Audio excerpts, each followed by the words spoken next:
The Voice of Life Radio now presents CCN Magazine, featuring church and community news. Hello, here is the January 9, 2016 CCN Magazine. Medina James reporting. First, the headlines. Gospel Mission Assembly's New Year's rally held a success. PPFC to host a press service. Wesley Pentecostal Church focuses on evangelism for 2016. New school building for BCS students in 2016. Kulibishri Gospel Mission ends a week of prayer. Kulibishri Baptist Church to host New Year's rally. Former pastor of First Olivet Baptist Church returns to assist Baptist churches in the north. Dominicans to take precaution against Zika virus. Alarming number of suspicious deaths and murder for this time of year. A drop in prices at the gas pumps.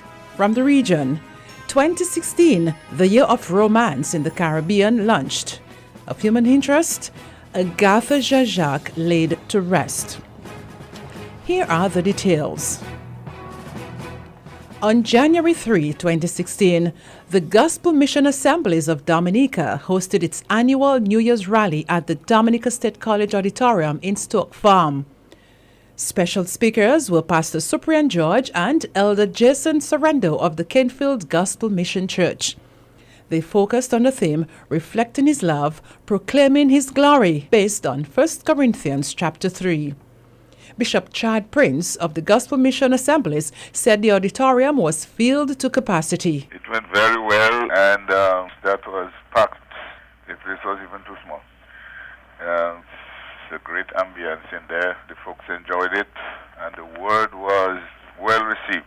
We had two speakers, and we had a word from Curtis Langley, who just greeted the church with a very strong and appropriate exhortation. And, of course, well, we had the morning and the evening, afternoon sessions. There was a very, very strong presence of the Lord there.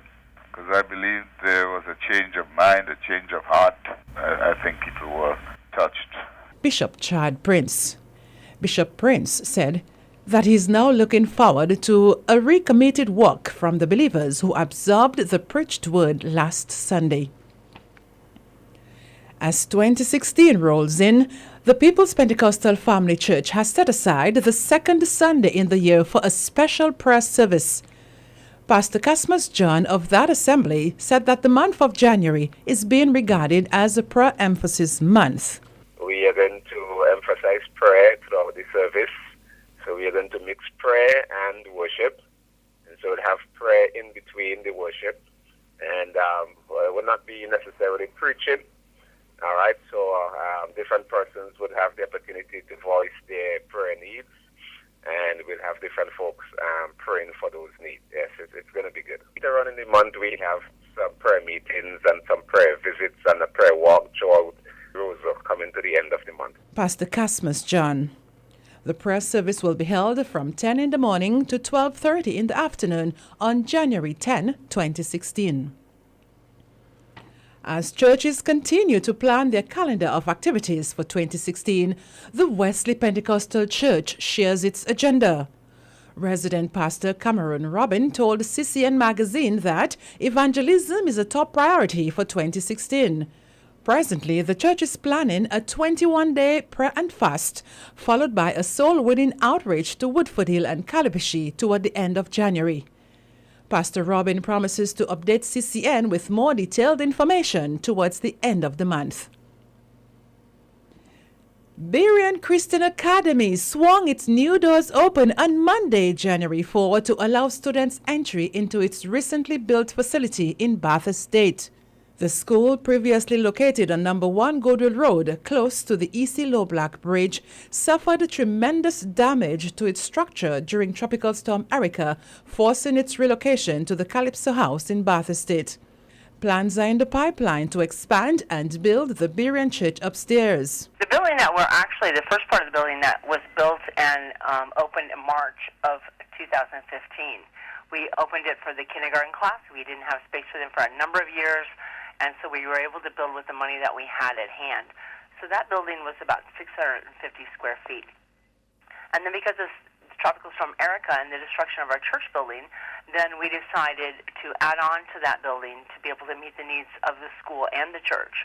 So 2 weeks after Erica, I think it was September 14th, we actually started with that addition.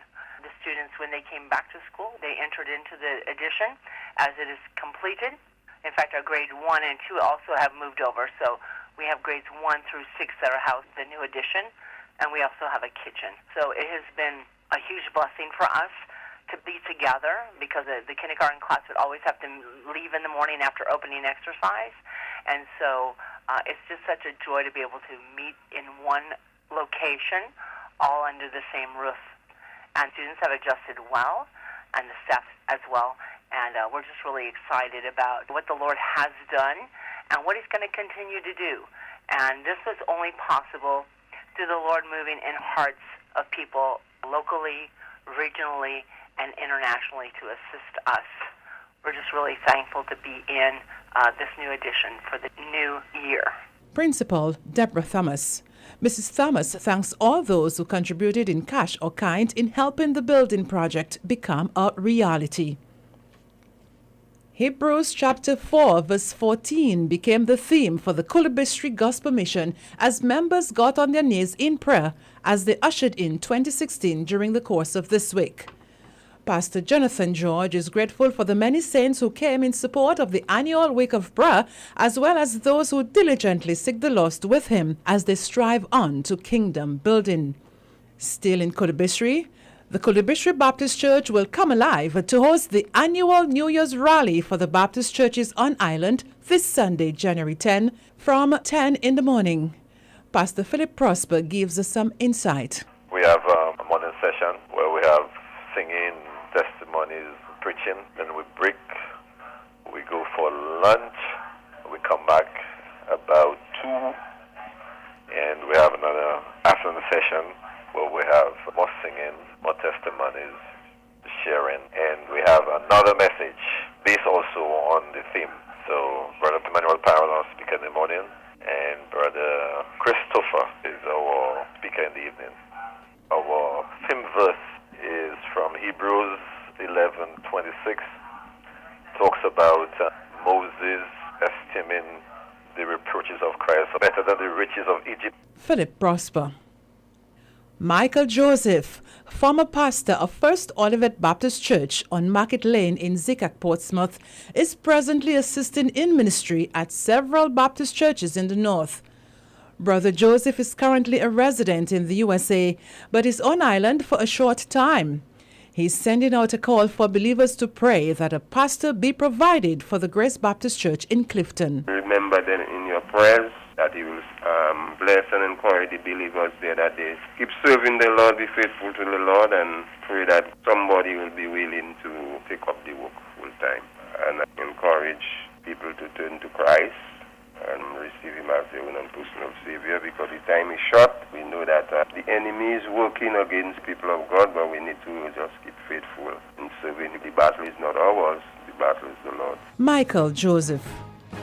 Here are community stories. With Martinique becoming the latest Caribbean country to report confirmed cases of Zika, Dominicans should take precautions to not have any cases of this virus on our shores.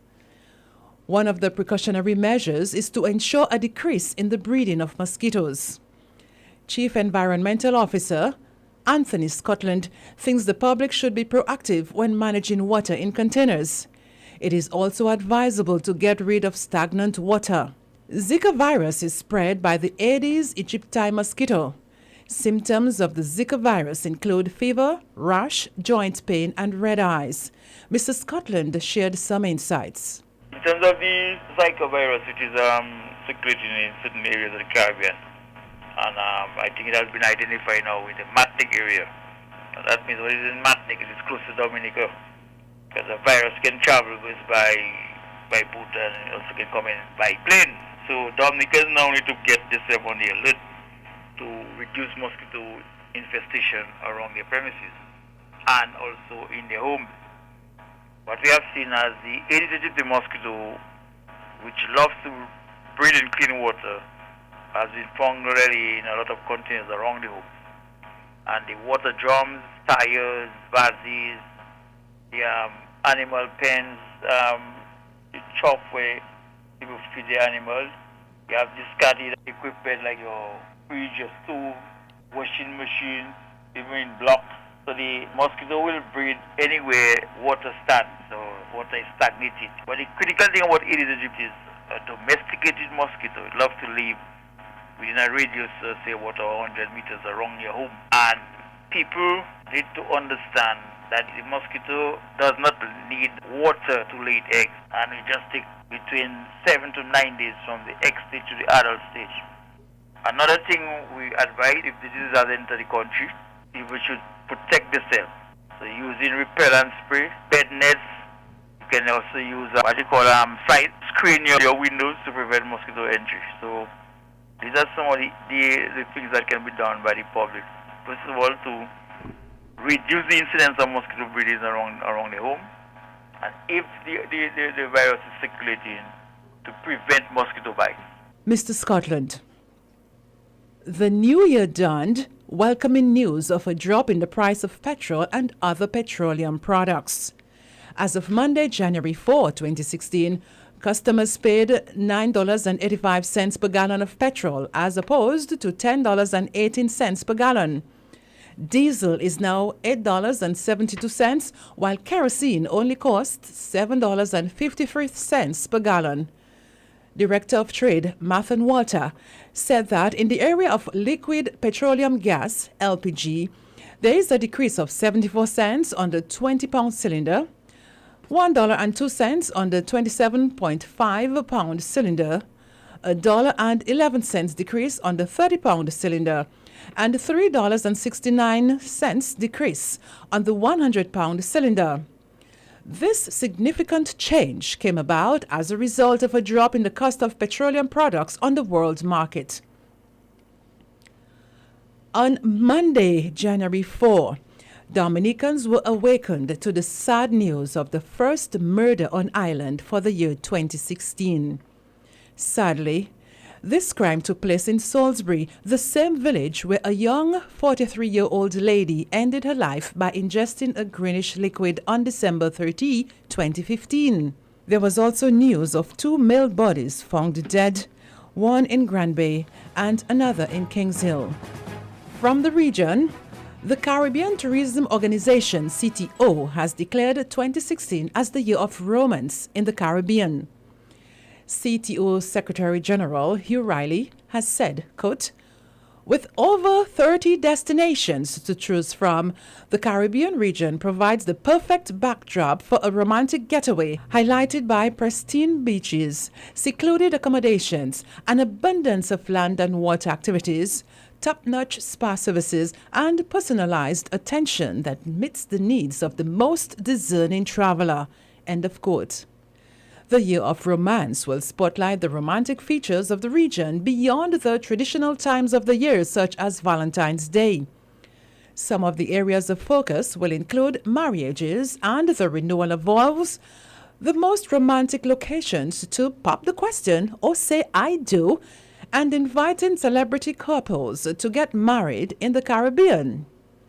The campaign will be promoted through social media and traditional media channels, and will create opportunities for travelers and vacation planners to share their experiences and ideas of our romantic Caribbean vacation throughout 2016. It will be worth it all when we see Jesus. Life's trials will seem so small when we see Christ. One glimpse of his dear Of human interest, Agatha Jacques said farewell to the world on the 11th of December 2016 while at the Princess Margaret Hospital, the same date of her wedding 57 years ago. Agatha hailed from the village of Eggleston and was married to John Jacques, a union which produced 5 children. The couple resided on Bath Road until her husband preceded her in death on December 6, 2014. Following her last pregnancy, Agatha became diabetic, suffered a leg amputation, and became blind. Agatha had a special love for the husband of her youth, who married her as above the gift and cared for her till he became too ill to handle home affairs.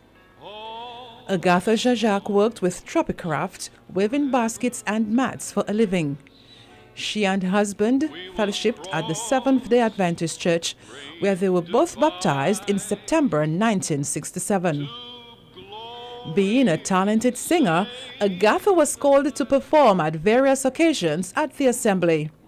Her melodious voice blessed the hearts of all and still lingers in the memories of many. She was an ardent listener of the Voice of Life radio. She has left behind her children Sandra Frampton, Atherton, Kenrick, Shirley Jacques, and one adopted son, Norman, the father of 11-year-old musician Jarrett Jean-Jacques. Atherton, also known as Peter, spent the last year caring for his mom and shares these sentiments. Mom, she was a very simple lady. She was a God-fearing person, a very hardworking, compassionate person, the love for her family, even though things were tough, but she was a great friend and great companion. Somebody that would be a friend to us, she would guide, counsel us.